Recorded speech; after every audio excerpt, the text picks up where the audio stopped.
Hello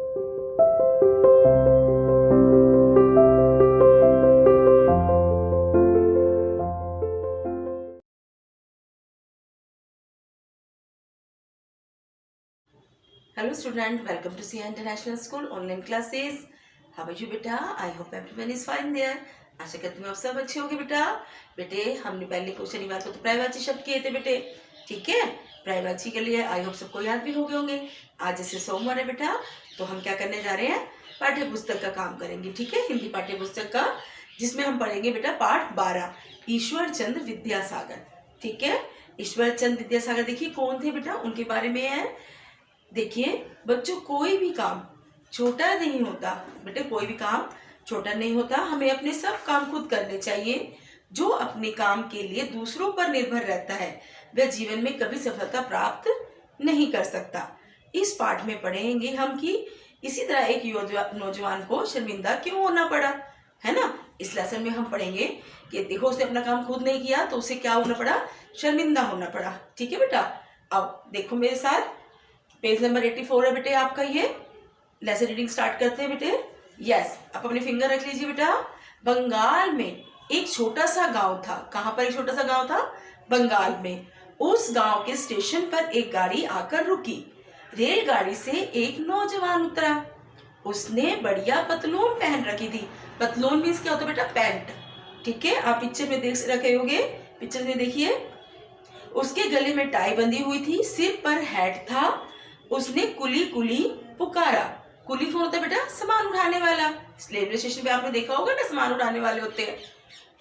लेकिन कुली नहीं आया क्योंकि वहां पर कुली नहीं था।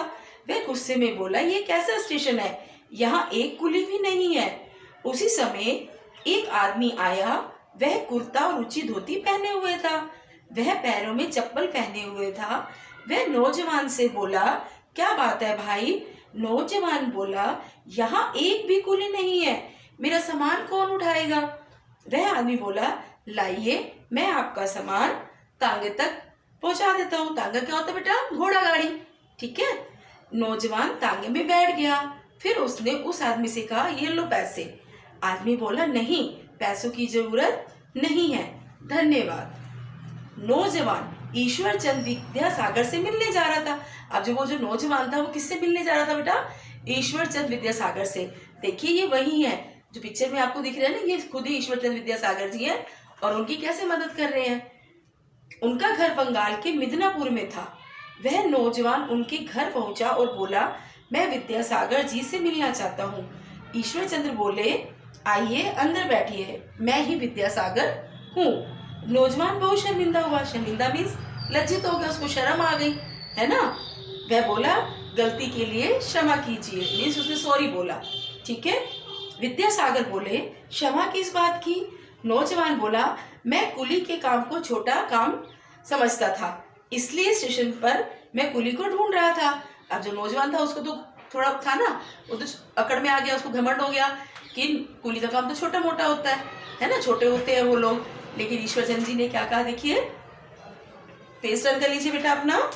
विद्यासागर बोले, हमें अपना काम अपने हाथ से करना चाहिए, इसमें लज्जा की क्या बात? लज्जा में शर्म की क्या बात बेटे, है ना।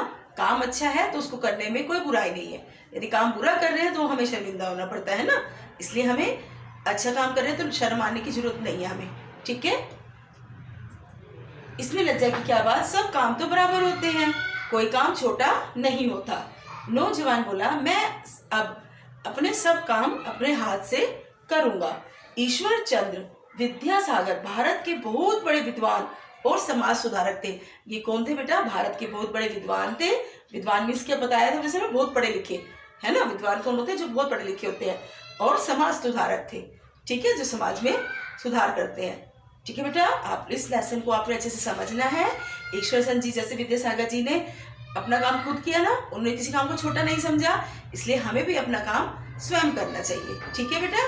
तभी आप बड़े अच्छे बन पाओगे, ठीक है। आप बेटा आपको अच्छे से रीडिंग करनी है, इस लेसन की अच्छे से समझना है, जो हार्ड वर्ड है उनको भी याद करना है, ठीक है बेटा। Bye, thank you, have a nice day बेटे।